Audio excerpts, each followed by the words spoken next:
by acknowledging Tara Magner, who's here, who's a great friend of the center and is with the John D. and Catherine T. MacArthur Foundation, and she has funded, or the MacArthur Foundation has funded all of this work in today's gathering.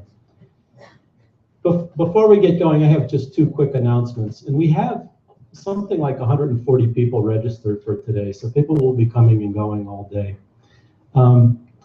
The first is after our three panels today, we're going to have a very brief presentation down on the third floor about the CMS archive collection.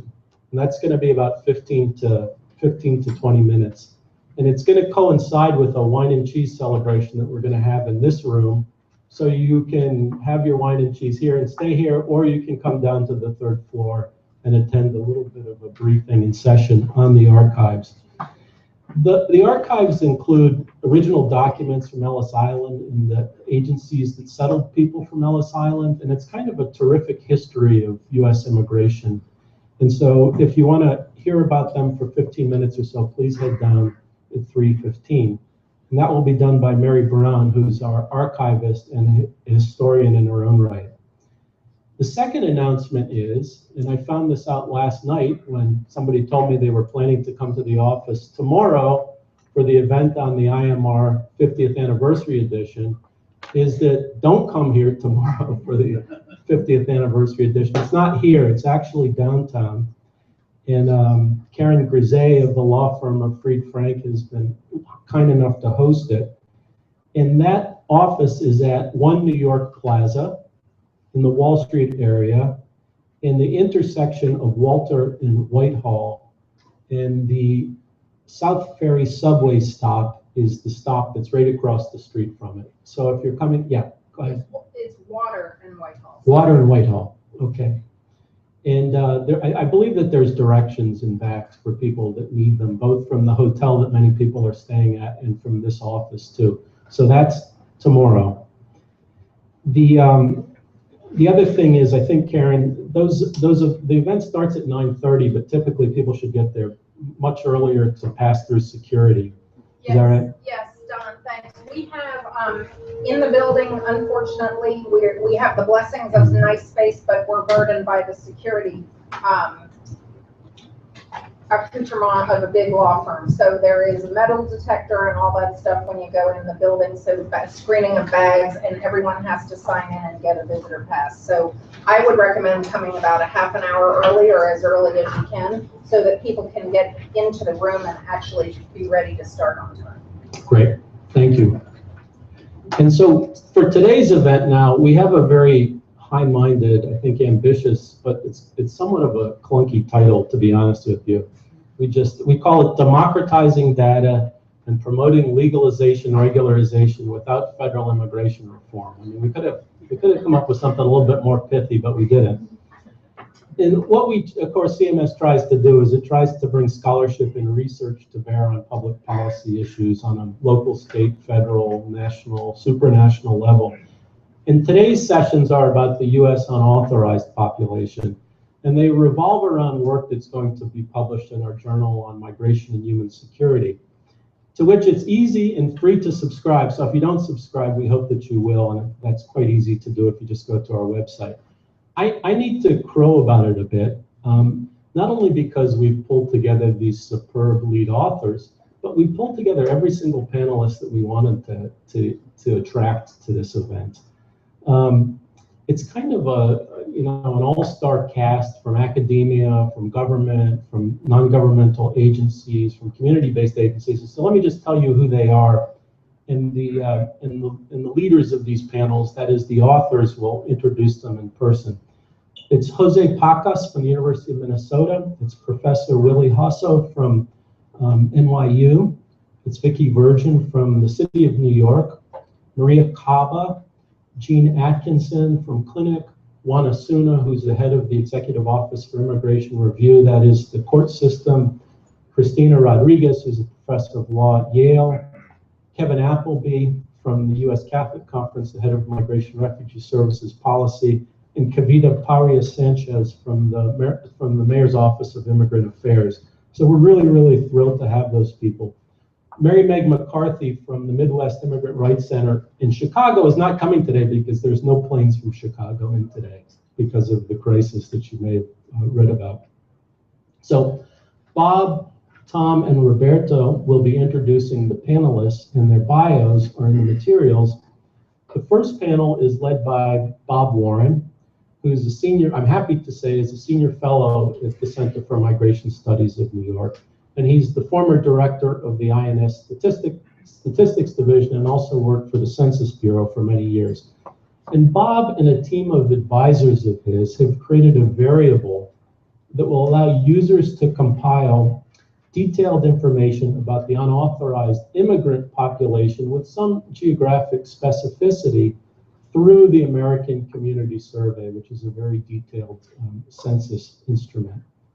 And this work has resulted from a dialogue that we had last year between researchers, demographers, and a broader group of what we call data users. That is the government types and the NGO types that actually need information about legal immigrants and unauthorized immigrants. This tool we're really thrilled with because it has such immense implications for researchers as well as for policymakers, government officials, and NGOs. Anybody that's interested in helping to craft or to administer programs for immigrants, both authorized and unauthorized. The second panel is led by Professor Tom Wong, who's a political scientist at the University of California, San Diego. And it will present and discuss the findings of a survey of legal service providers. And that survey gets at the issue of how many unauthorized people in the United States may actually be eligible for immigration status and either don't know it, haven't pursued it, haven't been able to pursue it, or whatever. This is a question that many of us have had for many years, and it arose again with some force during the Deferred Action for Child Arrival program. What it means is that potentially there's a significant population of people in the United States that we can have a legalization program for without any federal action, without executive action, without congressional action. And that's a fact with very profound implications, of course, for immigration policy and the way we organize ourselves. After Tom's panel, we're going to break for lunch, and lunch is going to be served up here, and you can also bring it down to our third floor, which is where our archives are. And then the final panel is going to begin promptly at 1:30, and that's going to be led by Roberto Suro, who we're delighted to have with us. And Roberto is now a professor at the Annenberg School of Communications in Journalism, and he's the director of the Tomas Rivera Policy Institute at the University of Southern California.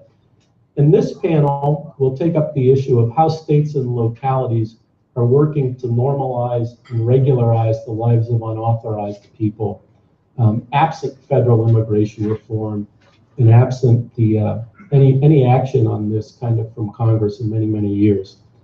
In a sense, that panel is about federalism and immigration, or maybe more accurately about integration policy. And it asks, where is this trend headed and how far can it take US immigration policy?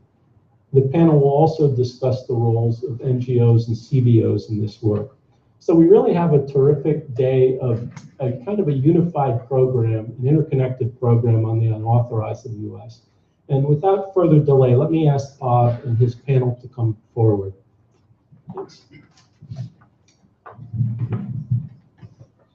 You're going up there. Yeah, you're going to go there. Bob, do you want to use this? Use this does this work? Yeah, they all work.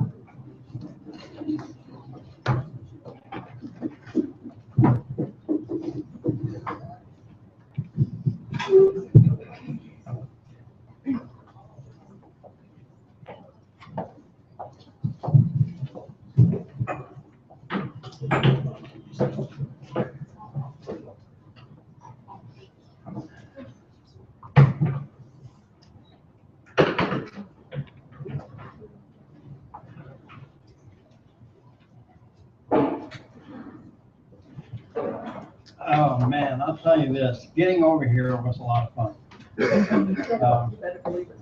Yeah, we left at 7:30 to get here.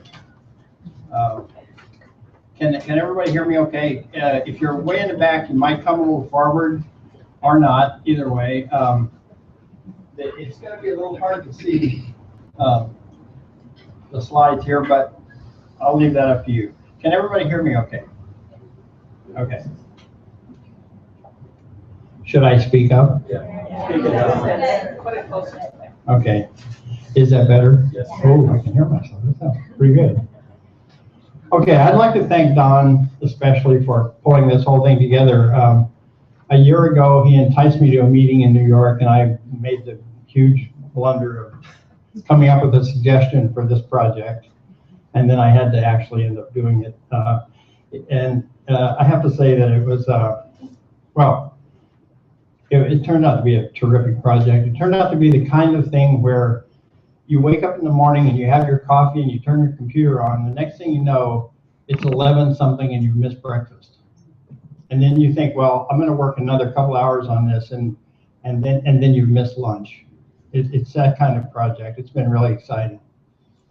I would like to not only thank Don, but also MacArthur for helping out with this considerably, and also a group of expert advisors that we had who helped us all along.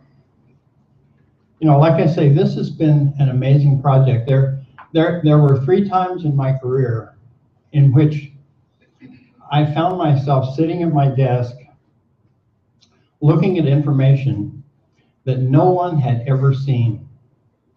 Brand new information. The first time was in the mid-1980s, and at that time the conventional wisdom was that unauthorized immigrants were not counted in censuses or surveys. And I figured out that they were, and we had been unable to estimate unauthorized immigration. It turned out that what we had to do was to estimate the legal population and subtract that from the number counted in the census. So in the 1980 census, there were 14.2 million foreign-born counted. It turns out there were only 12 million living here legally. So that turned, and I remember just having the numbers on my desk and thinking, no one's ever seen this kind of thing before. This is brand new. The second time that happened was later on, about 10 years later, in the mid-1990s, and I figured out how to estimate the number of people who overstayed their temporary visas. And again, there I was looking at the number of unauthorized immigrants who came in from Somalia, and no one had ever seen that kind of information before. In fact, Dan Rather, when he was still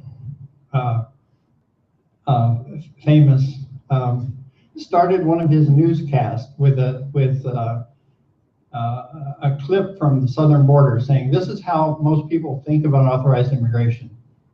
But a new report out today says that 40% or more are people who come in with a legal visa and overstay. So that was pretty exciting. This is the third time that this has happened to me, that I've actually been sitting there looking at information that no one has ever seen. I'll talk a little bit about the residual estimates, but excuse me a second.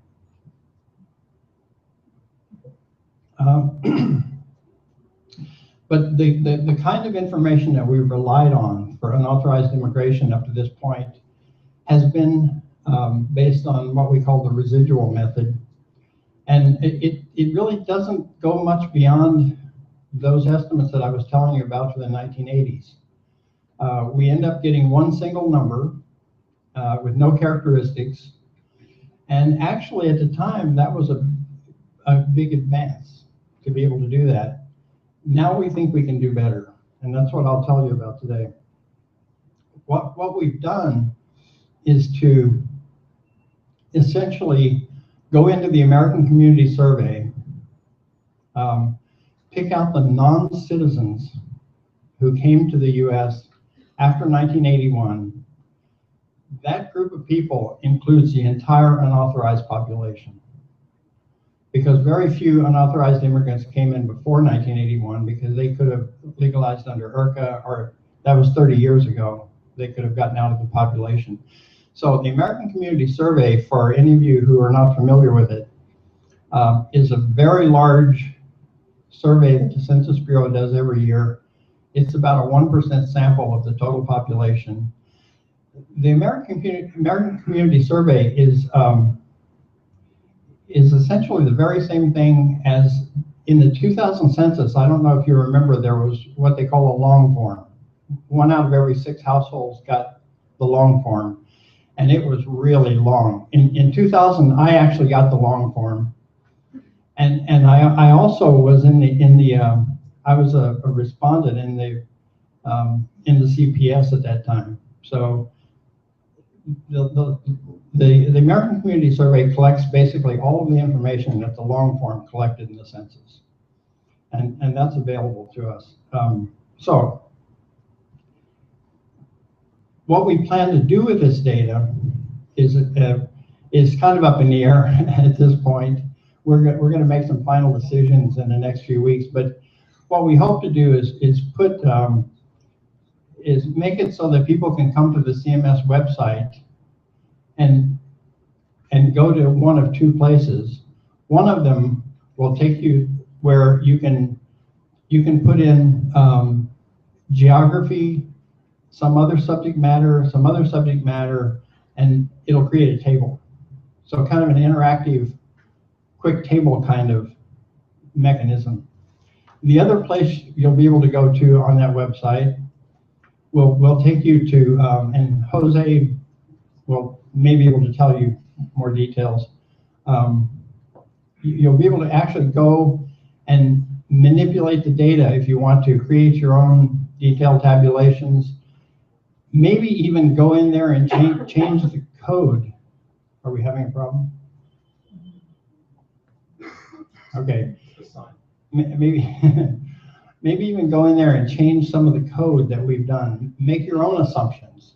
Change our assumptions, improve the data. But we're not too sure yet how that's going to work, and that's well beyond my technical capability. We're hoping to do a little demonstration today, and this could be total disaster, so hang on. Let me introduce Jose Pacas first. He is he's a doctoral candidate at the University of Minnesota, and he comes highly recommended because my son recommended him.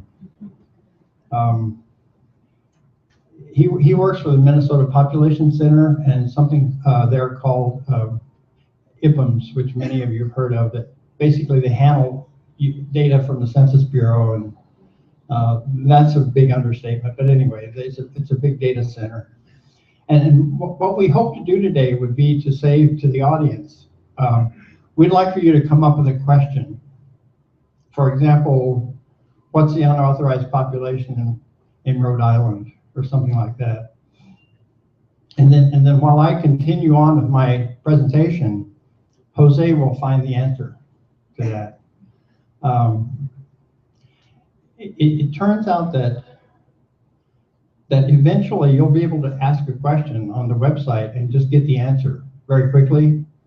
Because of limitations in computing power, to be honest with you, I'm not sure how this is going to work right now. And I'm going to turn it over to Jose for just a minute, and he will tell you the parameters of what your question can be. Yeah.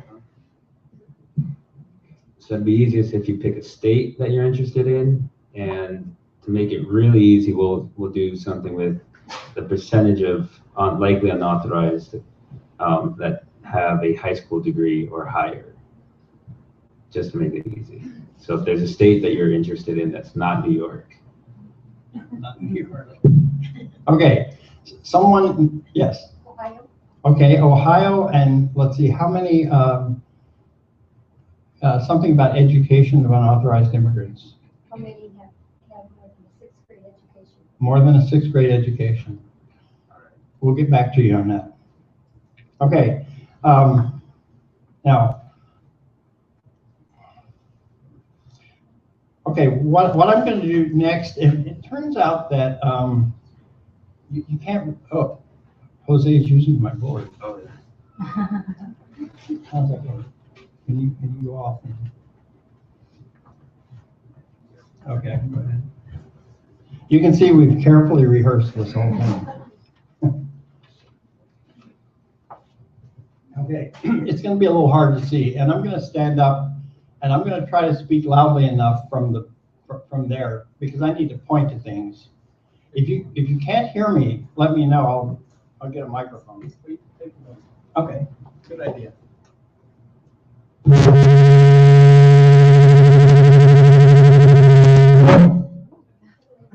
That's not a scheduled part of the program. Okay, that's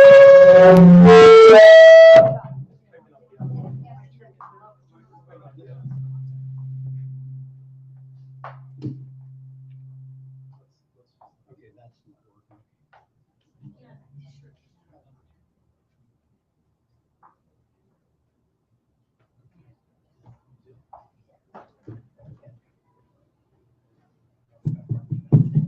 All right, this is working. Is this working? Oh, good. Okay. Are you sure? Because I can't hear myself. Maybe that's a blessing. Okay, in hindsight, I would have made all my slides way up there, but we didn't. So we'll just do the best we can. What I'm showing here is what I referred to before as the residual method. And I'm not going to go through all these details, but what I really want to show you is that the American Community Survey in 2010 counted about 12, almost 13 million foreign-born who entered from 2000 to 2009, and only 7,441 were legal. So 5.3 million unauthorized immigrants came in during that 10-year period and were counted in the ACS, okay? And we had 5 million left over from previous periods. When you sum that up, this is the number that I want you to remember right here because it's going to be coming up again. 10,850,000. That's the estimated number of unauthorized immigrants counted in the 2010 census, ACS. 10.85. And we're going to use that number in what I'm going to tell you about. Okay. I mentioned before that the entire unauthorized immigrant population is contained in the non-citizens who entered after 1981. That's what this big pie is. We know from the previous slide that 10.85 million of them are unauthorized. That leaves 9 million. Well, we had 19.9 million total non-citizens who entered during that period. 10.85 are unauthorized. That leaves 9 million who are legal. So this part we know already. What we do next is we do a couple of major steps in which we end up assigning legal status to these non-citizens who came in since 1981. Using the microdata, actually a record-by-record process. The first step is to do what we call logical edits, and Vicky has done incredible work on this, basically translating a lot of work that Jeff Bassell has done originally on these logical edits. The basic idea here is to go through record by record and make a decision about these non-citizens in cases where we can figure out that we're pretty sure that they're legal. For example, if you entered the U.S. before 1982, you're likely to be legal. If you're over age 60 at entry, you're likely to be legal. That may be a little controversial, and I don't really have time to explain why we did that, but it ends up making a really nice age distribution. But other categories are legal non-immigrants. These are foreign students, intercompany transferees, folks like that we've been able to identify based on their characteristics. Immediate relatives of U.S. citizens, certain people who receive public benefits. If you're a non-citizen, if you're legal, you're authorized to receive some public benefits, but if you're unauthorized, you're not supposed to. So we use that as a way of identifying legal immigrants. If you work for the government, or if you're employed by the armed forces, or you're a veteran, then you're likely to be legal. Also, if you work in certain occupations, I'm not sure if everybody can see this, but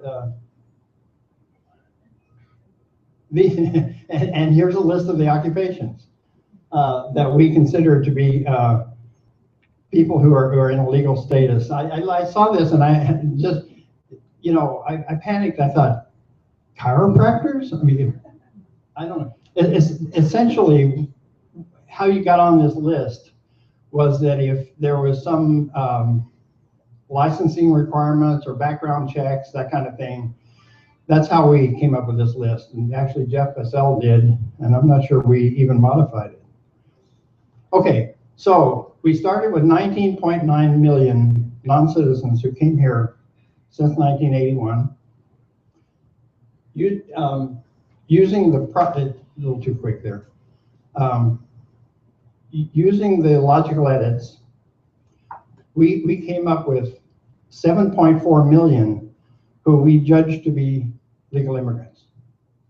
That left us with about 12.5 million in our possible unauthorized database.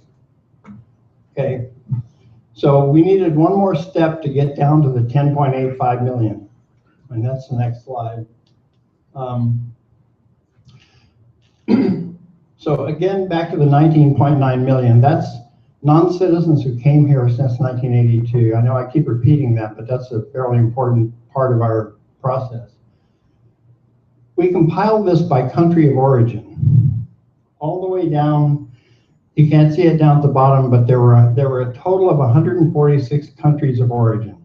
We came up with population controls for every one of those countries in a process that's far too complicated to go into right now, but I'm pretty confident about those numbers. Then Jose runs all the data from the logic after the logical edits, comes up with all the same countries, 146 countries. That, as I say, came up to about 12.5 million.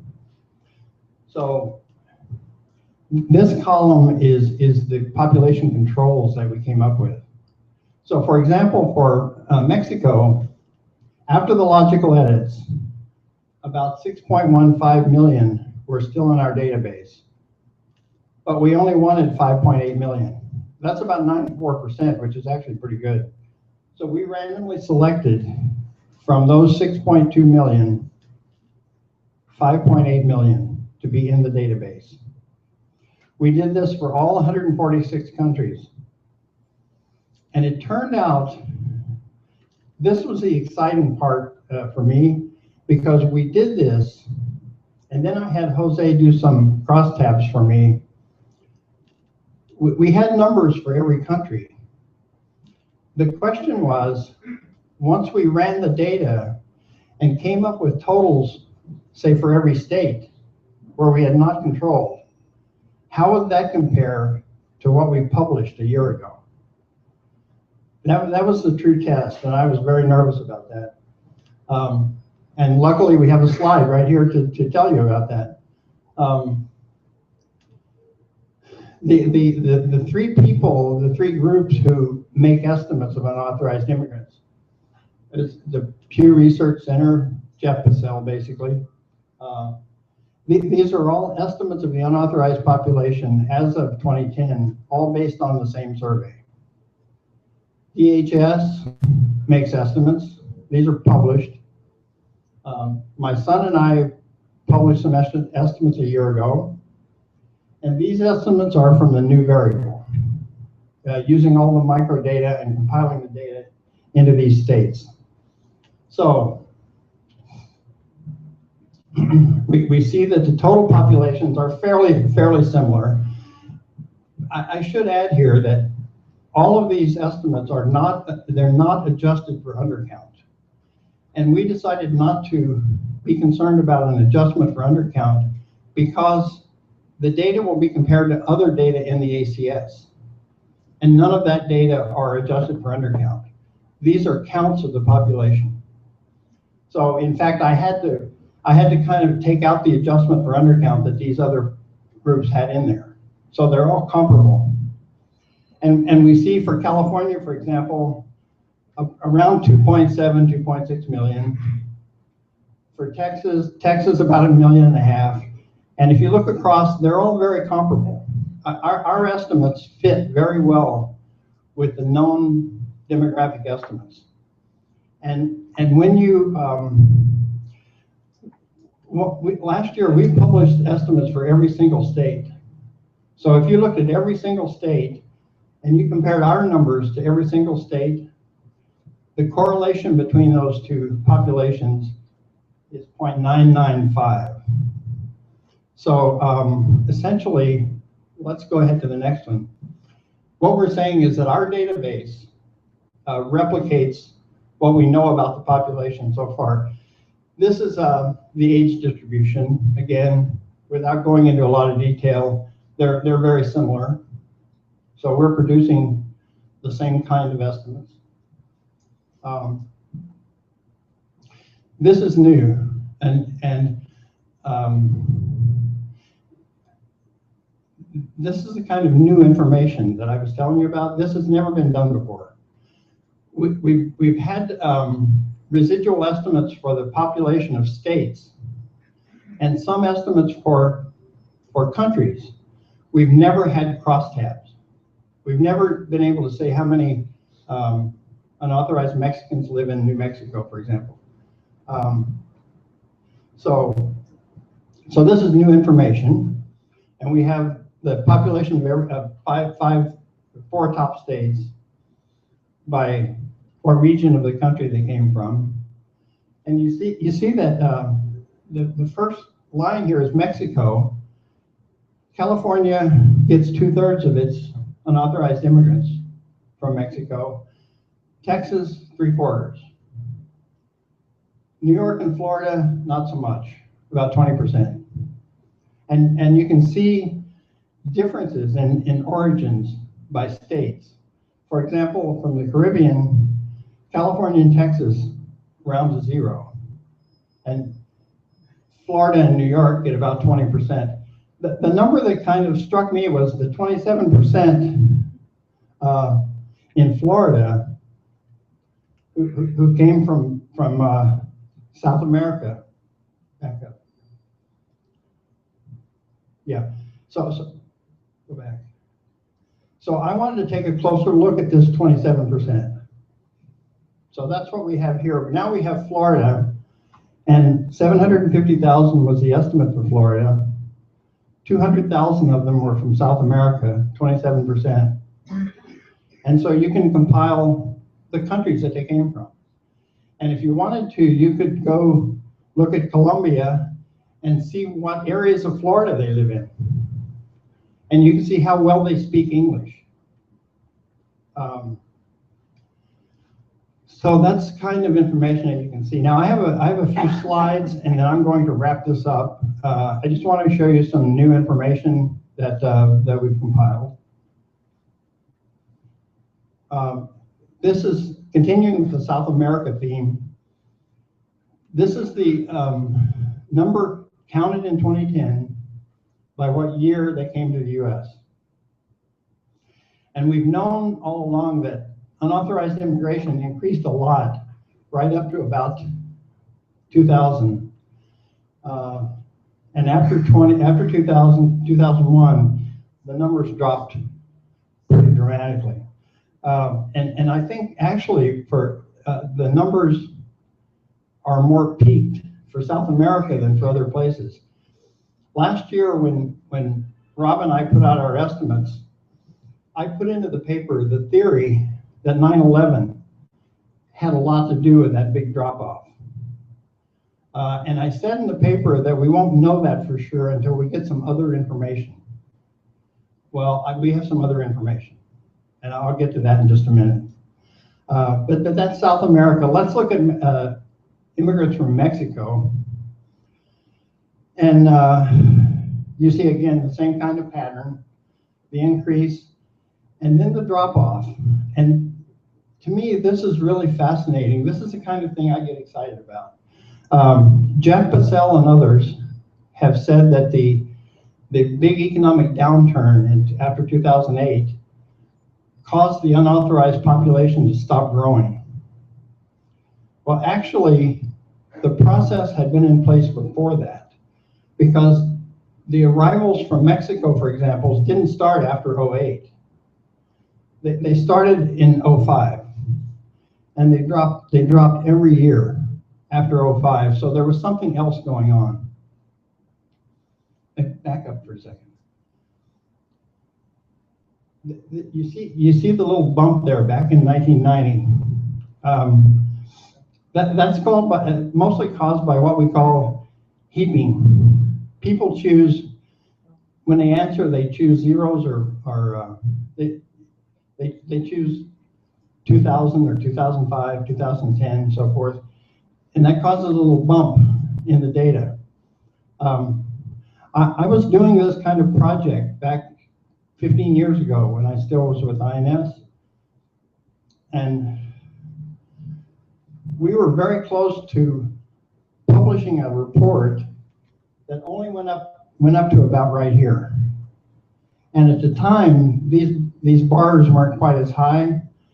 So it looked like the number had come up like that, and then it had dropped off. And the Commissioner of the Immigration Service and I went over to Janet Reno's office the day before we were going to release that information. And she said, wow, that's a great report you've done, but we can't put it out.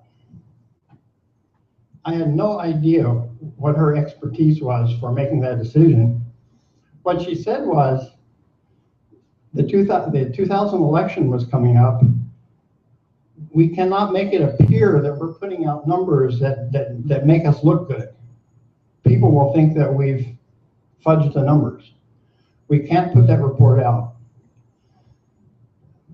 Well, it turned out that Lamar Smith, who was on the House subcommittee, immigration subcommittee at the time, he and his staff knew about these numbers, and they were very interested in the numbers because of this, which actually was all about heaping. But what he wanted to show was that IRCA caused a huge increase in unauthorized immigration.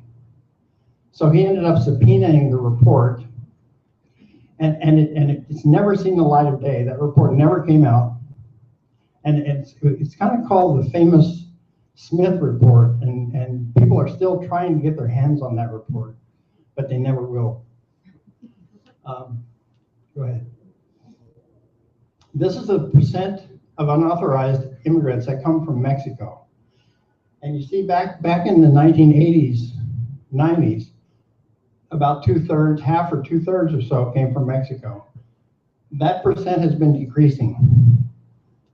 And now just under 40% come from Mexico. So this has important ramifications for our policy, for how we concentrate our resources. It turns out that now just over half of the unauthorized immigrants come in with legal visas and overstay. So it's like we're guarding that southern border. We're building fences like in Berlin. But that's not okay. I'm sorry, I get carried away. Let's look at the next. So my theory that 9/11 really knocked down unauthorized immigration after 2001. There's immigrants arriving from Asian countries. Well, it went up just the way it has done for other places, but it kind of just kept on going up. So another theory shot. And I'll also say that what appears to be a downturn here is probably not really a downturn, because people who overstay, sometimes it takes them a year or two to overstay. They'll be in legal status for a year or two or so. So eventually, these numbers will probably go up to there. So for Asian countries, 9/11 may have had an effect, but it sure didn't knock down the arrivals. And the last one I have is for African countries. And so so my explanation for 9/11 is kind of out the window. But I give you these graphs to just kind of show you an example of what we can do. And with any luck at all, we'll now tell you about educational levels in Ohio. My ace assistant here has, he's been busy with the slideshow, I think.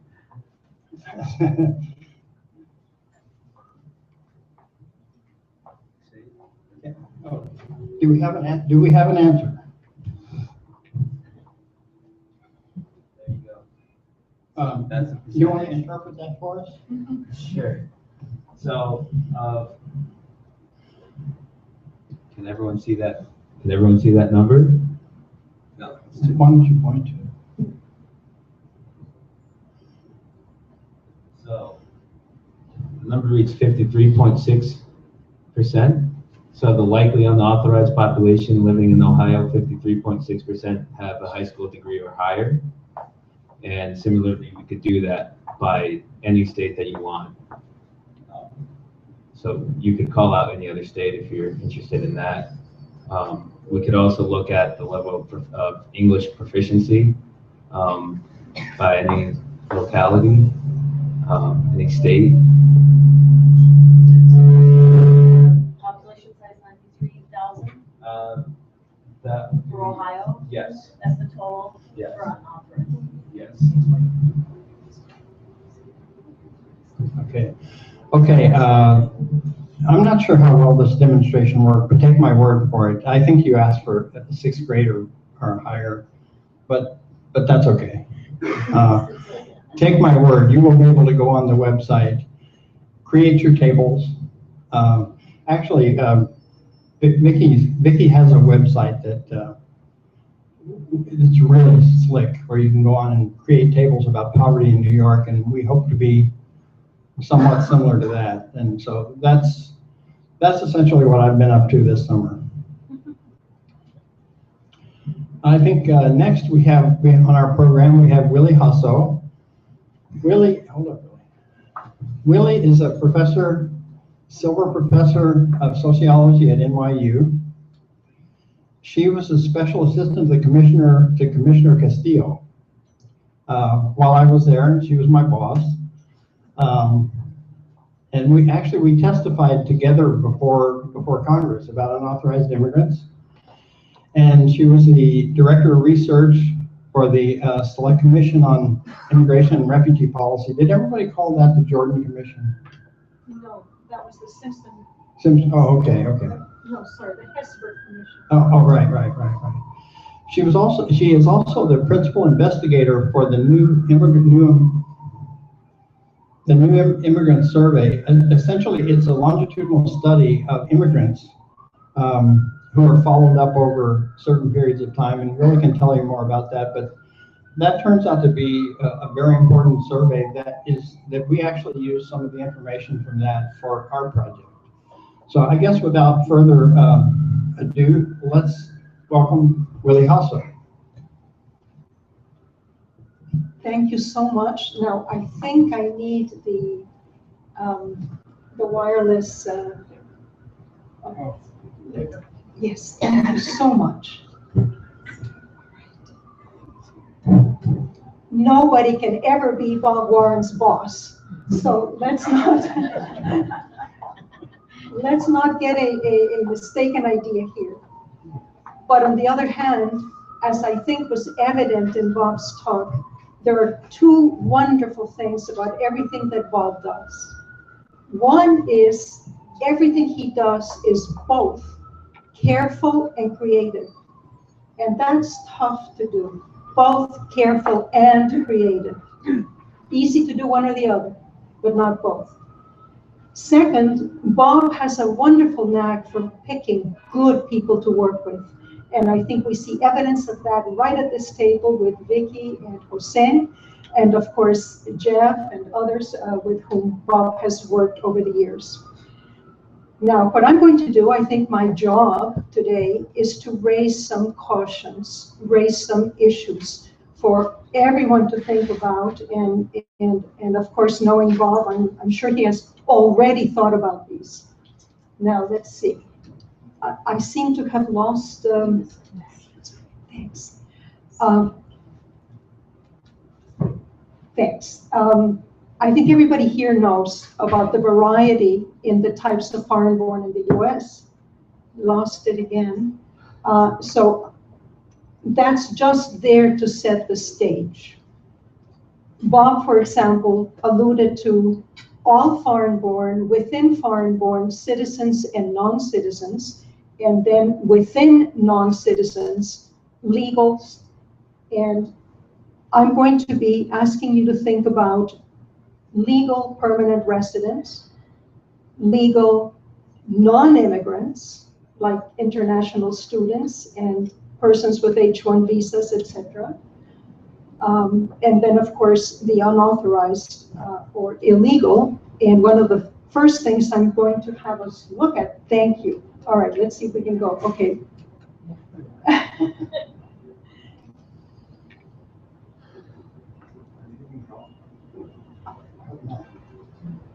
Sorry, for some reason, the connection is not sticking. You have a USB presentation. That would be great. Okay. So the first point that I want to raise has to do with a discrepancy between the published figures from the Census Bureau based on ACS, the same ACS one-year estimates that Bob was discussing, and published estimates from DHS, Office of Immigration Statistics, which Bob previously headed. Now, what you see here is for the year 2011, this discrepancy. And so I'm going to take just a minute to walk you through this so you'll see what's going on and why there might be some unease with the fundamental numbers that are underlying this new project. There seems to be an unspoken division of labor between DHS and Census. Census publishes estimates, as you can see on the right-hand side, on the total foreign-born, and then within that, citizens and non-citizens. Meanwhile, DHS publishes estimates, and that's this column right here, on the LPRs, 13 million that year. I hope everyone can see the numbers. The legal non-immigrants and the unauthorized. If you take both of those sets of numbers seriously, there is a discrepancy hovering around 4 million for every year since 2007, which is every year since this has been since it has been possible to do this. Here's the same table for 2012, for example. Here is the table with the discrepancies for every year. So the most recent one, again, over 4 million. So the question arises, what's going on? And how can this discrepancy be resolved? One of the things this might mean is that there are underestimates somewhere or overestimates somewhere. So for example, in the DHS estimates, we think that the estimate of LPRs is not likely to be overstated, and neither is the estimate on legal non-immigrants likely to be overstated. So is it the case that the estimate of illegals is overstated? We don't know. On the ACS side, is the the number of non-citizen foreign-born understated. That would help resolve the discrepancy. In any case, I leave you with that thought. I think it requires a lot of careful work to figure out the reasons for this discrepancy of about 4 million. Now, next caution has to do with year of entry. This new method is based on basically taking all the non-citizen foreign-born and dividing them into the group that came before 81 and after 81 or 82. That makes perfect logical sense. But now let's see what in fact is measured. And I think I skipped a slide. Here we go.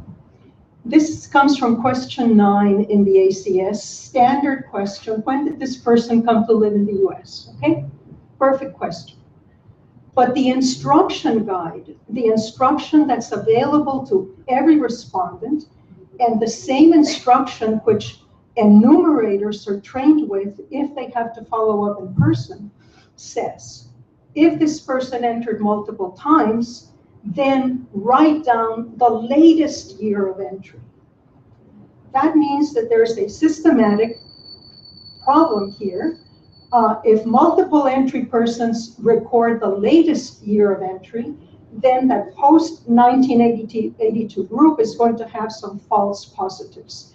It's going to have people who really don't belong in that group, that belong in the earlier group. So that's a little caution there. Now, something on families, and this I know you and everyone else is well aware of, and that is to be careful with all the different kinds of families. And there's a little tidbit about ACS, but it's getting into arcana about how some of the information is recorded only for the first 5 persons, correct?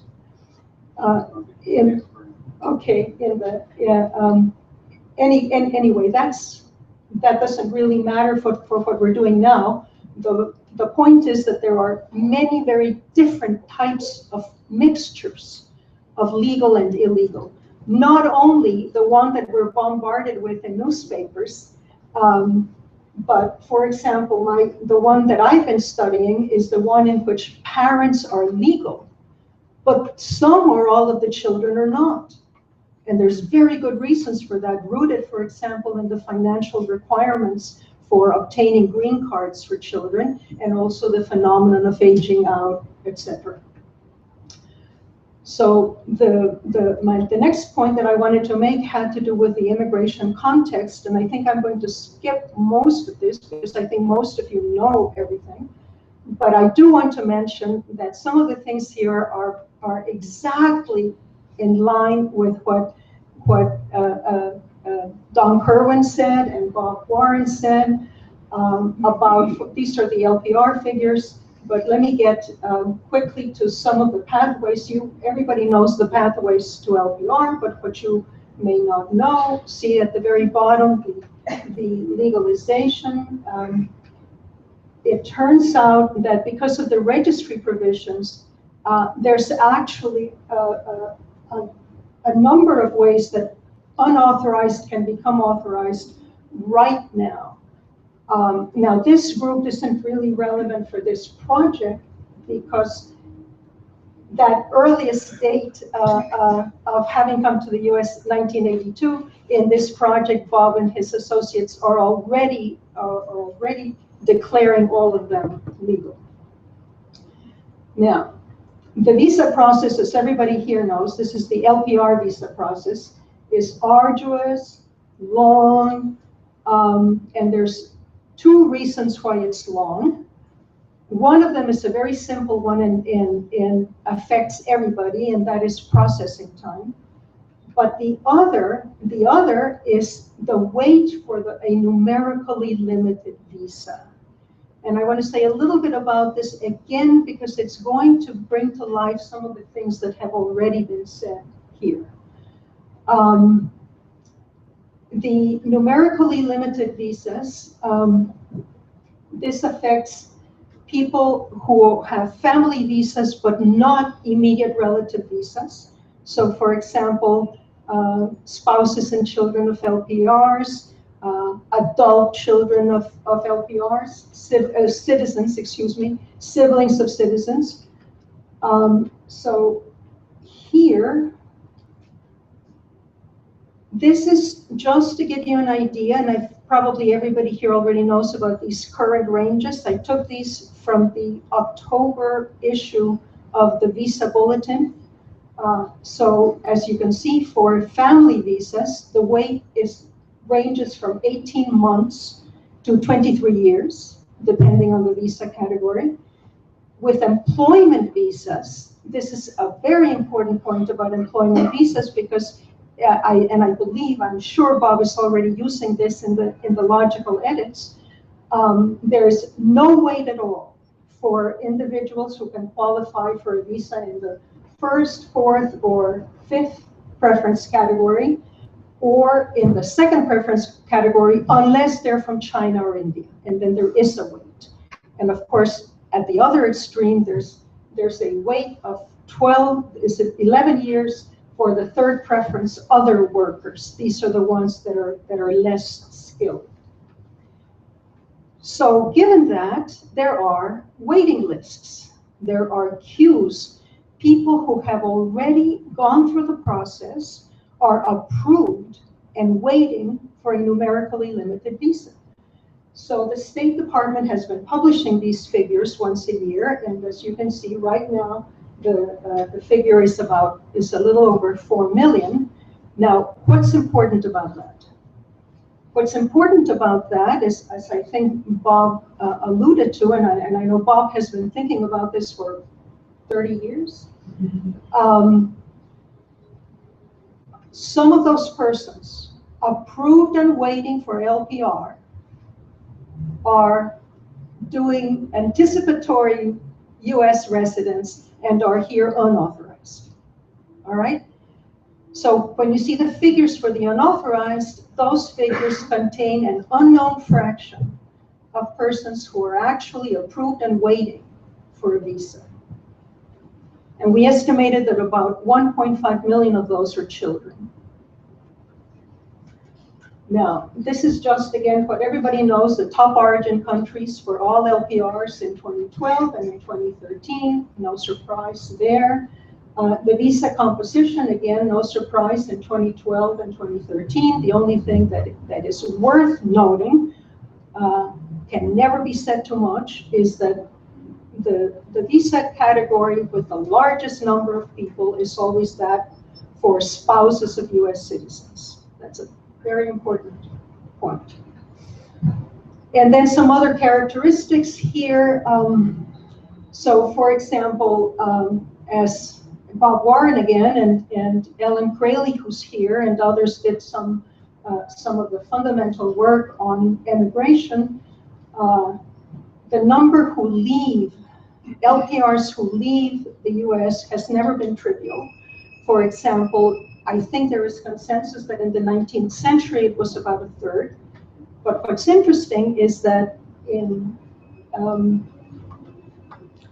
well, I'm jumping ahead, but it's okay. What's interesting is that in the new immigrant survey, persons who were formerly illegal have the highest rates of intending to stay in the US.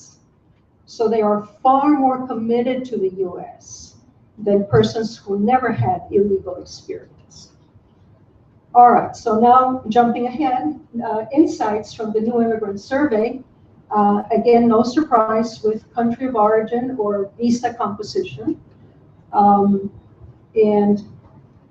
the only thing I want to call attention to here is that we estimate, using both information from their visa and information from the survey, things they told us in the new immigrant survey, we estimate that, what is it, 30, you can't see it, it's down at the bottom, 30, I think it's 38.7% of all new, brand new legal permanent residents, green card recipients in 2003 were formerly illegal, okay?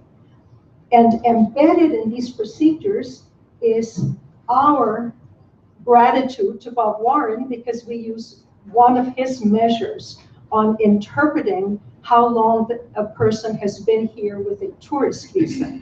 That's what we call the Warren measure in there. So then the percent illegal by visa category. And what's interesting is that for almost every visa category, it's not trivial. So for example, a spouse of a native-born US citizen, 55% formerly illegal. Spouse of foreign-born US citizen, 48% formerly illegal, et cetera, et cetera. The reason it's high for the employment principle is because it's all coming from that third preference, and just a little bit from second preference. If you then take that 38% of respondents in the new immigrant survey who were previously illegal, and then ask, well, how did they become legal? What type of visa did they use? You can see that it's that spouse of US citizen, which is the most populous route, followed by a legalization visa. And in 2003, those legalization visas were chiefly NACARA visas and cancellation of removal. So that's basically what you see in that slide. And then the percent formerly illegal by country. And again, you see Mexico is not the top country, but most of you know that already.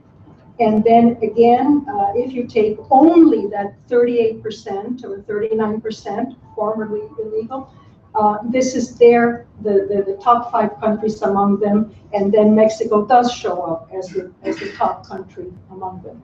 And then what I had jumped ahead earlier was this number, how 84% of the formerly illegal say they definitely intend to stay in the US.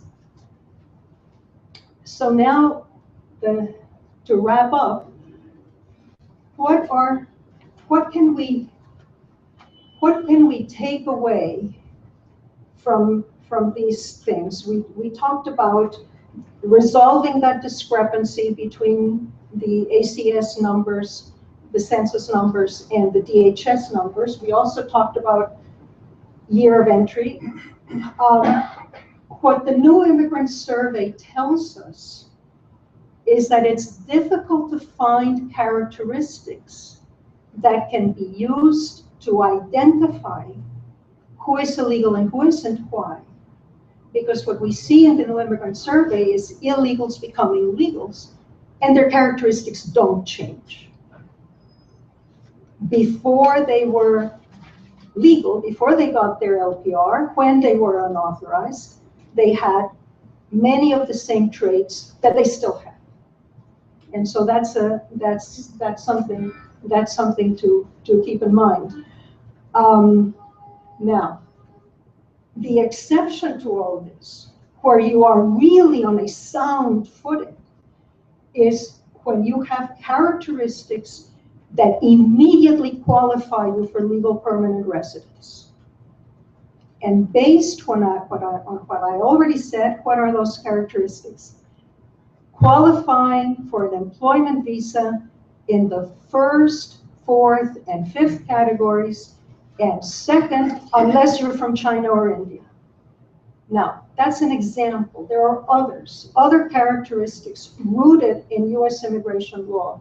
So for example, Bob and his team are using being a veteran or working for the government, except there again, you have to be careful because there's, as we in New York know, there's always exceptions made for high school language teachers. So continuing along these lines, who in the ACS is very likely to be legal? Anybody with a doctorate, because that's the requirement for the employment first visa, more or less. I'm stretching here, but we don't have time to get into the finer details like being a CEO, even if you're a high school dropout. anyone with a master's, unless they're from China or India, because that is more or less approximately the requirement for the employment second preference visa. Anyone qualifying as a special immigrant, and you can go down the list, having worked for NATO, for example, and religious workers. And so again, these are rooted in law, and there you're on a really firm footing. And then anyone qualifying for employment creation. These are the special investor visas, targeted and non-targeted. All right, so my final slide, which is that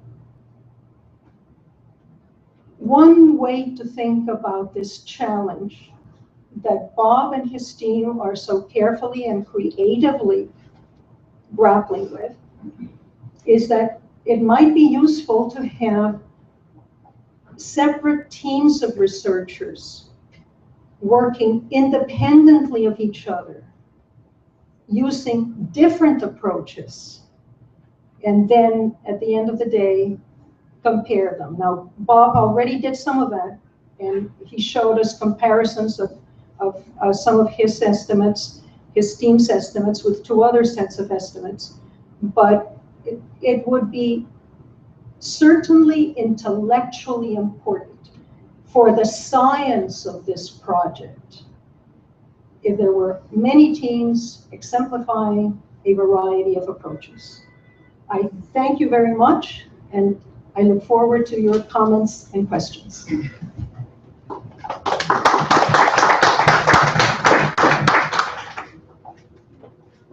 Should we do questions or go on?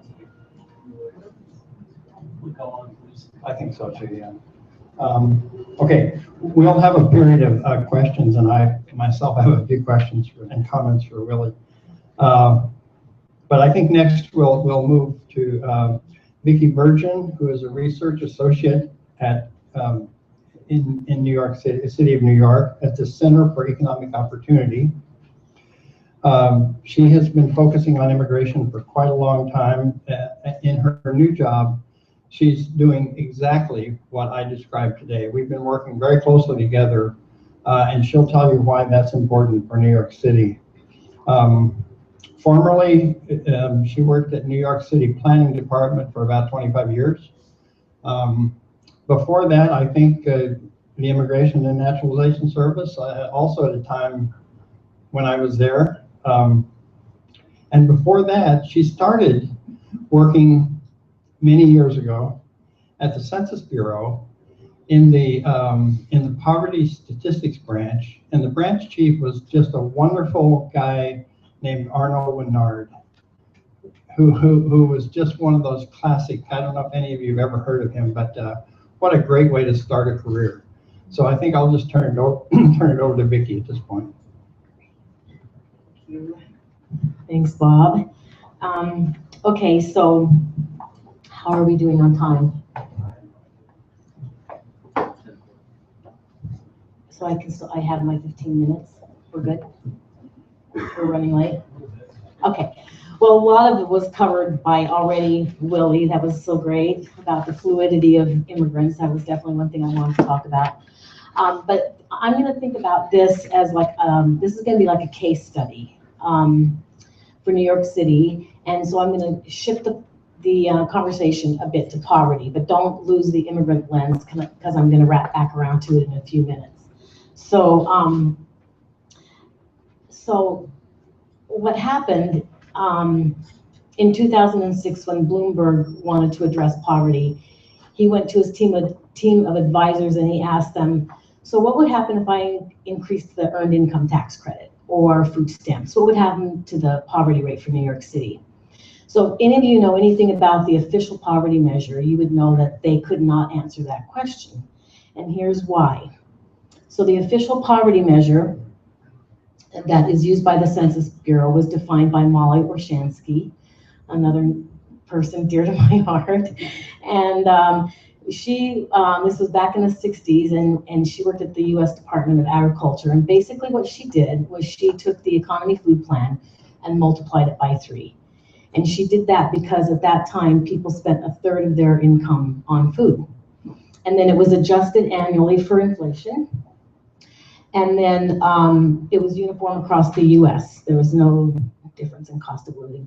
So that was the threshold. That was the amount of money that you needed to have like an adequate standard of living. And then on the resource side, how much money you needed to meet that threshold. She used pre-tax cash income. Well, the problem with that is that that excludes almost all of the benefits that were that are directed at the poor, such as all the refundable tax credits like EITC, food stamps, all the housing subsidies. Another problem with the official poverty measure is that we don't spend 1/3 of our income on food anymore. It's more like 1/8. Also, the differences in the cost of living across the country definitely needs to be addressed, especially in places like New York City with their high housing costs. So Bloomberg, when he found this out, he created the Center for Economic Opportunity. It's a poverty think tank. And within that, the Poverty Research Unit, and he assigned them with the task of finding a solution. Well, the groundwork had already been laid for them because the National Academy of Sciences had a panel in the 90s, and they developed a method to create an alternative poverty measure. So, and it addressed almost all these issues that were with, that the official poverty measure has. So let's look at this is really detailed. I'm not going to get into all of this, but it's here for you if you're interested. I just want to show you what CEO did to create a poverty measure for New York City. So the first panel is the official poverty measure, which I just walked through. So let's focus on this side of the panel. And I want to drop down, you guys probably can't even see this, but what it is, it's what CEO did to expand the resources, the amount of money needed to meet the threshold. So they expanded it in the following way. They use after-tax income. They include the benefits, the value of food stamps, housing subsidies, and lastly, they subtract out they subtract out from the household income medical expenditures and money spent on commuting and childcare.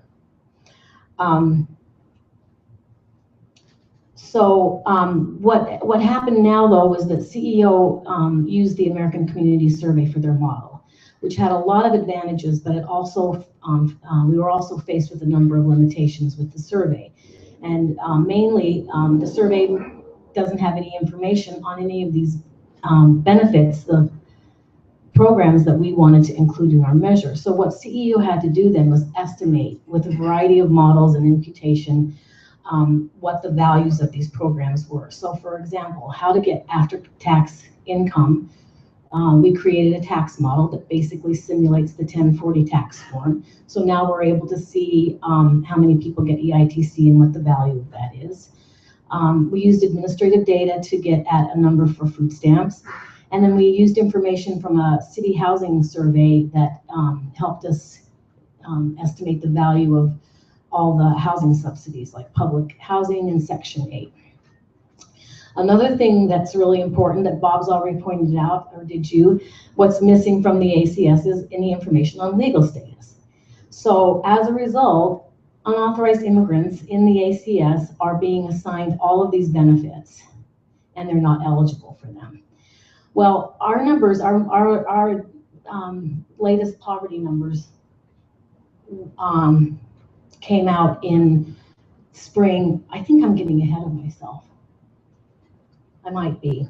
Let's just take a look here and see what the numbers, how the numbers fall out. I'm going to be very brief about this, but the blue numbers are the official poverty measure, and the red bars are our CEO poverty measure. So on the first left-hand side are the thresholds, and our thresholds come out at about $8,000 higher than the official poverty rate, and that's because we've now included the cost of housing for New York City. But our income is also higher because now we've included all the benefits, the housing subsidies and food stamps and EITC. And so as a result, our poverty measure came out at 1.4 percentage points higher than the official poverty rate. Then we wanted to look at how the poverty rate, CEO's poverty, new poverty measure played out with the citizenship variable. So as you can see on the left-hand side right here, native born and naturalized citizens, their poverty rates are pretty similar, and they hover like between 18 and 20% from 2008 to 2012. But non-citizens jump right out of this chart.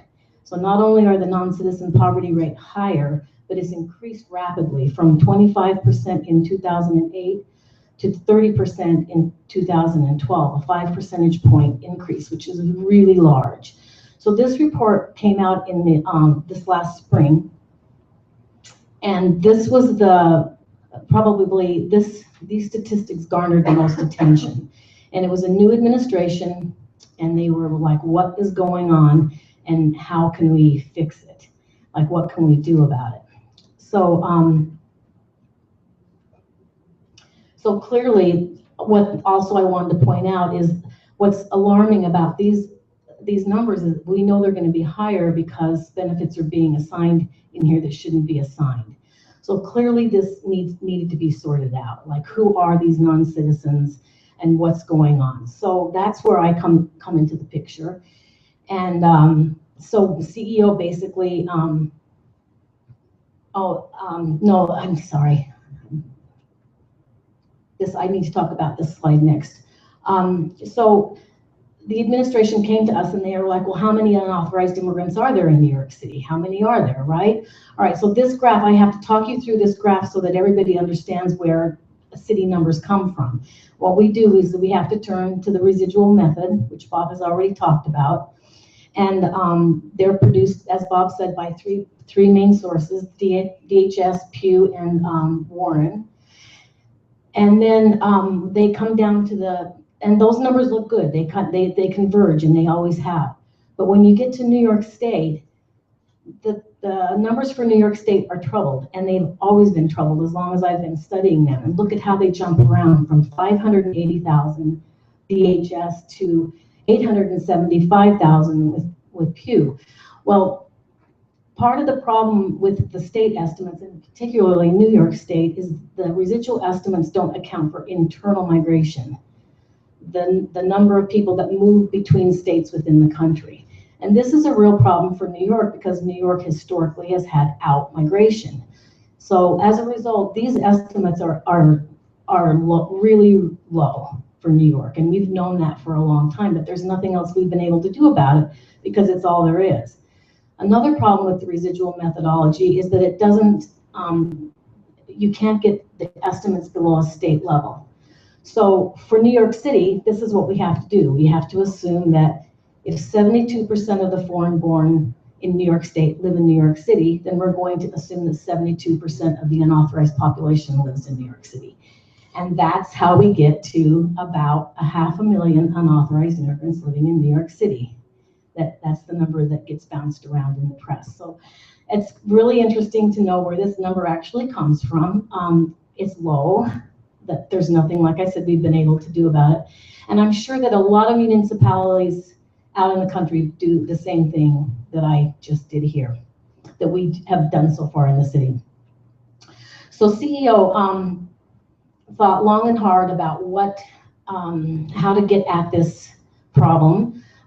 It's an exciting time to be in the field. I sense there's a real heightened need and desire to move beyond these residual estimates and get at the population characteristics of this group. So we looked at, there's a lot of people, there's some really creative things that are happening out there, but we decided that the best way for New York City was to go with the logical edit methodology that Bob's described. And so just to bring it down to a city level, I'm going to just show you what it looks like for New York City. This is a pie of the population of New York. There's over 8 million people in New York City. Over 3 million are foreign-born, and our foreign-born in New York split pretty much half and half between persons that have become citizens through the naturalization process and non-citizens. And so this is the group that we're interested in. Willie's already walked through this really well. So who are the non-citizens? They're the LPRs, they're the refugees, they're the non-immigrants, and then there's this whole quasi-legal group that is in this gray area that is fluid. It goes back and forth, and as Willie pointed out, their characteristics don't change. They're really hard to pick out as a result. And then our group of interest here, the unauthorized immigrants. And I've come up with a number. I have provisional estimates so far. I think they look pretty good. New York City's foreign-born population is way more diverse than it is in other parts of the country, and our unauthorized mite estimates so far reflect that, so that's good. And then a couple of weeks ago, I gathered a group of experts in New York City, and I shared these provisional estimates with them, and I shared the methodology, and there's a lot of excitement about the project. So the question is so my variable is just about ready to get run through this poverty model. We're all really excited. We have bets placed, what's going to happen. We know for sure that the non-citizen poverty rate is going to be even higher, but is it going to be high enough to shift the overall poverty rate for the city? That's going to be the question. Also, always of interest in poverty research is the depth of poverty. So is it going to bring more people, more non-citizens and unauthorized around the near poverty area, or is it going to increase the number in deep poverty, which is 50% of the poverty threshold and lower?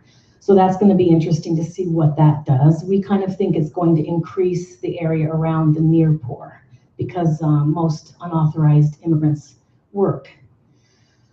And then the one that the most interesting thing I'm going to be looking at is how the poverty rate compares with the unauthorized immigrants and the legal non-citizens and the naturalized citizens and what their characteristics look like. Also, we're going to be able to get at the mixed status family. And, you know, they are in some ways, as you all know, they are at risk. They are as at risk as just the individuals are. So they all live in the same family. So we're going to be able to study that and see what their characteristics are. We have a report that after this is all done, we're going to put out a report on immigrant poverty sometime next year, and we'll present the data and the methodology then. So outside of the poverty research unit, there's tremendous need for this information, and it's already coming at us from all sides. We've got the municipal ID that's going to be launched in January, and I'm meeting with the Commissioner of Immigrant Affairs right now to talk about outreach and how to reach unauthorized, which is what this is aimed at, this program. There's also ongoing outreach for DACA and universal pre-K. And the original DACA estimates, by the way, were basically done on the back of an envelope because I did them. So they have a real need for real numbers of this group as they age in and out. So that's continuing. And then our universal pre-K program. And then the mayor's created a task force on immigrant health, which I've also been talking to the people there and how they're going to use the data. And then there's always need for language access. So in the end, to wrap up, I just want to say that we now have a mayor that is very much focused on equity. And the better we can define groups and need, the better our programs are going to be, the better designed our programs will be, and the better use of resources we'll have. So thank you.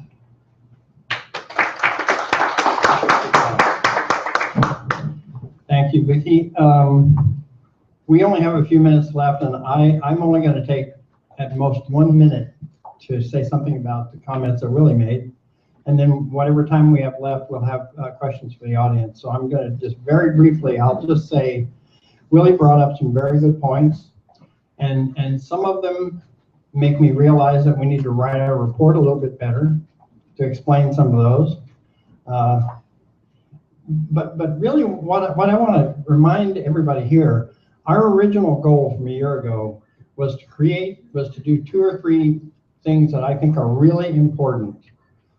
One is to create a database that has a very high percentage of unauthorized immigrants. It's impossible, no matter what method you use, to be anywhere near perfect. And we don't want the perfect to be the enemy of the good. We accomplished our goal. This database is about 90% unauthorized, which is about the same percent as the residual estimates. But the original goal was to have people in Catholic Charities of Indianapolis, if there was a legalization program, they would be able to know how many people live in their area, what level of language and education, those kinds of things. A practical tool for people to use out there. And the other, God, I sound like I'm a huckster here. The other goal was to make this accessible to everybody. This has never happened before. Up to this point, you'll get estimates of unauthorized immigrants. There'll be a number on the paper. That's all. You don't even have access probably to the person who put it out or their assumptions. We are truly democratizing this data. We're putting it out there, and we're allowing everybody to look at all the assumptions and change them if they want to. So it's the first time that this truly will be available to everybody. And with that, I'm standing down now. And we still have a few minutes, and let's have questions from the audience. Oh, would you want to do that? Oh, good.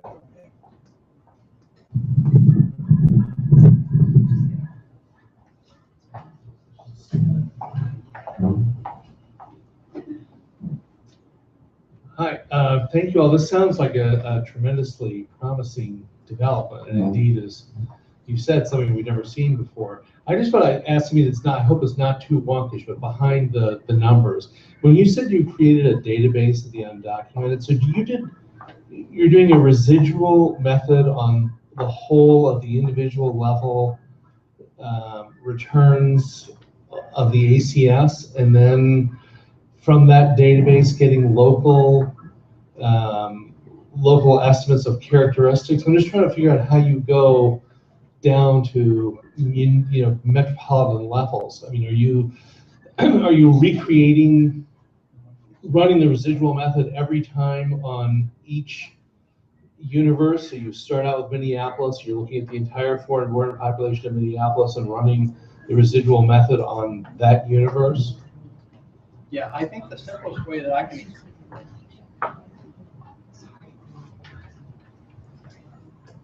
Okay, the simplest way I can explain that is that in the microdata of the ACS, right down to every single record, we go through and look at every non-citizen who came here since 1981. Jose puts a flag by those that we've decided are unauthorized. That's the entire database. From that, you can compile all these estimates. Right, but just one other, I don't want to monopolize this short amount of time, but we know the ACS is not a count, it's a survey. And building up from that 1% sample to 100% involves a whole series of assumptions, extrapolations, and a great deal of mushiness, as we know, particularly when you get down to places where the ACS may have actually sampled a handful of people that then become to represent various thousands of people. I mean, this happens in all kinds of subcategories of the ACS. So I'm curious, I can see how you can apply the residual method to all the individual level data, but then how do you reconstruct back and enter in all the assumptions you would need for a specific metropolitan area, for example, which will be different assumptions than they would be for the state or the nation? Roberto, I think I need to stop here and just explain something better, because that suggests that I didn't get something important across. Can we just take 1 second? This is not the one where we select. Yeah, it's the first one. Turn on. Yeah, let me explain something, hopefully, because this is a very important point.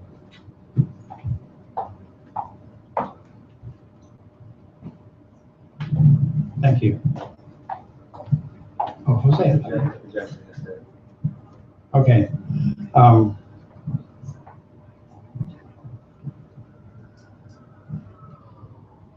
I'm so sorry. Let's take another question, and I'll come back to that, because there's a slide that I really want to show again. I think I can make myself heard. My question is about the use of the term non-citizen. And I was going to ask Vicky, and I understand it might be for benefits. I usually think of it from the point of view of protection and benefits. But refugees are not citizens, LTRs are not citizens, but they are authorized to be here. And that makes a difference. So I'm wondering, I know that we grapple with this. We do a survey of migrants in crisis and transit. And how do you try to deal with that? Thank you. Well, I'll just answer essentially what we do. The American Community Survey asks people if they're foreign born, which country they were born in, and if they're foreign born, what year they came here, and also whether or not they're a naturalized citizen. So we're taking the group that is not a naturalized citizen, and it includes all those groups that you described. Do you assume that they're not authorized? No, the more questions come in, my confidence in what I had to say falls. Essentially what we do is we take that group of non-citizens who came in during that period of time, we go in and look at every single one of their characteristics. If we have what we think is solid information that they are legal, that is, they served in the military, for example, we put them over into the legal category. So everyone that we can identify as being legal, and it turns out that's 7.4 million, we shove them over into the legal category. That leaves us about 12.5 million where we're not sure, okay? And that's, this slide right here describes that. We start with 19.9 million, which are the non-citizens. We take out 7.4 million, which we've identified as being legal. One of the things we don't do, we never go in and try to determine who really is legal. I mean, we don't sort out the legals. There is a last step here where we kind of do that, but we come out with 12.4 million who are possibly unauthorized. And we do that by country of origin. And so that leaves us 6 million from Mexico. They could all be unauthorized, but we know they're not because the control total is only 5.8 million. We randomly select from this group 5.8 million, and their actual records that Jose selects randomly. That leaves us with a database with microdata that, when it's all inflated using all the census inflation factors, gets us up to 10.85 million. Can I say something that might clarify that better? So for non-immigrants, there is a logical edit where we are able to go in there and say, if you came from a certain country, we try to mimic what the non-immigrants are. So if you, we take the year of arrival, the occupation that they work in, the education that they have, and the industry that they have, and we try to pull out as many non-immigrants as we can and say that they're legal if they have those characteristics. For refugees, I think we get most refugees when we make assumptions about the public benefits, because I think most refugees, they're eligible for public benefits such as Medicaid and public assistance, correct? Yeah.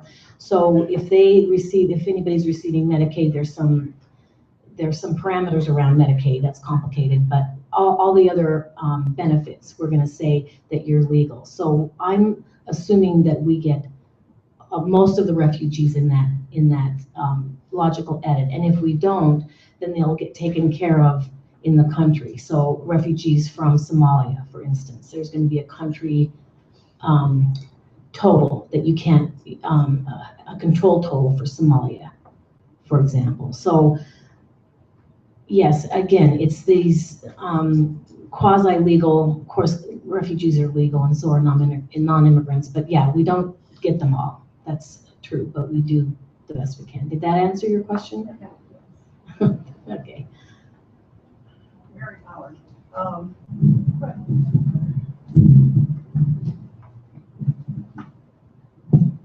Okay. My question is around the numbers actually in the American Community Survey. There's a whole lot of information out there from the American Academy of Science volumes and elsewhere on the reliability and validity of some of the numbers, particularly if you want to make comparisons even a decade back, you know. But with your numbers, I don't have any trouble applying the model to, I mean, where you're getting it from the US, the basic model. You go down to some place like New York with 8 million, you can fool around a lot with that. Where do you kind of cut off and say Indianapolis and Minneapolis and what have you? How many immigrants do you actually find in the sample, not in your upward meta, that you could be confident about the reliability of your estimate? Where do you cut down? Can I take a shot at that? Because is this working? I'll just stand up and talk. The microdata of the American Community Survey, the lowest geography in the microdata is something called a PUMA. Yeah. All right, so it's a sampling unit that has at least 100,000 people in it. So no data are going, you're not going to be able to get any data for a geography under a PUMA level, right? So that's 100,000. And then the way the website's going to be set up, hopefully, is that it will knock out numbers that are below, that aren't help me, what's the word? Statistically significant, right? So there'll be a cutoff at which, so if you do get to a PUMA, it's like in Indiana somewhere, let's say it's a county, and you start to cut that after you get below a certain weighted sample or unweighted sample, then it will appear as not looking like be cut out. My question is, if a person is using the website, they have a practical interest. For example, a lot of communities want to know how many English language learning teachers must they hire. So they go to the website, they're going to go looking for, a large suburb of metropolitan Boston or whatever. Right. And they're going to go looking for the foreign born, and then they're going to put in your model essentially. But you're not going to have the PUMA size. And they're not going to have statistical significance more important there. So is there something near the, like a warning will appear on the screen or something saying, oh, you really can't do that for this town? Well, I mean, it's like anybody that uses the microdata of the American Community Survey, that if you use that as a researcher and you work with the microdata, that the data need to be tested for statistical significance. And I mean, we have a rule in our office that anything using the 1-year sample, anything below 5,000, we don't use. It's not statistically significant. It's not reliable. So you just have to trust that. So this variable will have the same issue. My guess is a lot of the agencies interested in themselves are not going to have that kind of statistical significance in their sample. You mean they're not going to have the sophistication? Yeah, exactly. So do we have a built-in kind of warning so you don't come out in all these local newspapers, radio and television shows around the country? Here are the estimates for our town. They might be completely right. No, I think in the website that's interactive, that will definitely be controlled. That will definitely be controlled. Yeah, for sure. But if those and whether or not this variable is going to be put into the microdata, I think that's up to you guys to decide. But if they do that, I guess they'll just have to be a big caveat and hope that people know how to use microdata and know about sampling. Well, they're using it now, right? Okay. My question is much more simpler than all the previous ones. I was just wondering if the database is going to divide the population by nationalities, or is it just going to present as non-immigrants? And mostly, when it's going to be live, when it's going to be available? Okay, available, we hope within certainly a month or two. I'd be very disappointed if it wasn't available Christmas. Before Christmas, yeah. But a lot of these questions, I'm not sure how to actually get this point across. what we're doing, what we're creating is, let's say, for example, that a person's research interest was in naturalized citizens. That's all they cared about, okay?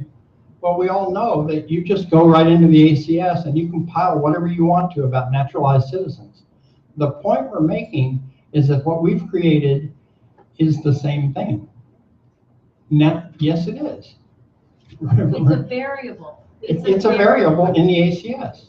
But the ACS won't let you ask, what's the educational level of naturalized citizens in a geography of... Right, when it gets down to too small a level, just Well, it with... doesn't let you at all. They're preset tables. Okay. Yeah. Not if you use the combined. Yeah, they're using IPOM. You know, there seriously will be limits on locations but we're trying to provide the best data for the most people. And you're right, this is not going to do everything. I think just some kind of warning for the communities who are interested, but really can't. We have the next question. Yeah, go ahead. Doug Gurat. Actually, a lot of the discussion you've had since I stood up and got in line has been addressing this issue of reliability of the estimates at the local level. But in terms of what just happened now, the question, is this variable going to be available in the individual microdata files that one can download and work with, or is this going to be interactive where one just produces tables with them? We're still debating that. We're leaning toward making the microdata available, but there are people arguing against that. So we don't know yet. We are weighing that. That'll be an important decision. One of the things I thought of, and I realized that your goal is to produce this for the publicly available data, and therefore you have to work within those constraints. But we work a lot with the confidential and restricted data, and you have a bigger sample, and it would allow you to test out the reliability of estimates at various geographies, but even the same geographies in perhaps a better way, just because if you have a problem with the full sample as opposed to the reduced publicly available sample, then it would remove some doubt from gray areas and giving warnings and reports that you could produce. I think that this project will probably result in other research projects that you're describing, and not for me. This is my last one, but I hope that does. Yeah, that we can pursue that. May I jump in? Question. That was my question. We only have we're over. Sorry. Right, but very briefly. Let's have Willie, and then we only have room for one One question. easy thing to do would be to Sorry. simply make available to microdata users like Doug the statement creating the new variable. That's it. Oh, absolutely. You don't Yeah, give us the database, just give us a statement creating the variable, we'll do it ourselves. the actual code. Yeah. Yeah. The if statements. Right. Yeah. Those live only in one place right now, right in that computer. So don't hijack Jose. Sorry, go ahead. Last question. I wanted to say, thanks. We're all delighted that crosstabs will be possible, but as we go down to crosstab to smaller populations, the issue of sample bias in ACS becomes more of an issue. In my mind, having worked for 3 decades on one subpopulation, farm workers who are, most of whom are unauthorized. And I'm wondering, since we know a good deal about the systematic bias in ACS and decennial census undercount based on PES research in LA actually in the 70s, embarrassingly, whether you might be able to provide as a sort of add-on to your project guidance about creating synthetic estimates to adjust for the ACS undercount. I understand your rationale for not including it in the numbers, but if you could give guidance, that'll be really important, because when it comes to program eligibility, ACS undercount is probably around 10 to 15% for undocumented immigrants. It will make a big deal in terms of what size the eligible population for various benefits is. Right, right. I will say that we might be able to provide that guidance, and the undercount rates are going to be closer to 8% than 10 or 12. But I would also just close by saying, isn't it incredible that we are down to discussing these kinds of things about unauthorized immigrants rather than, oh my God, how many are there?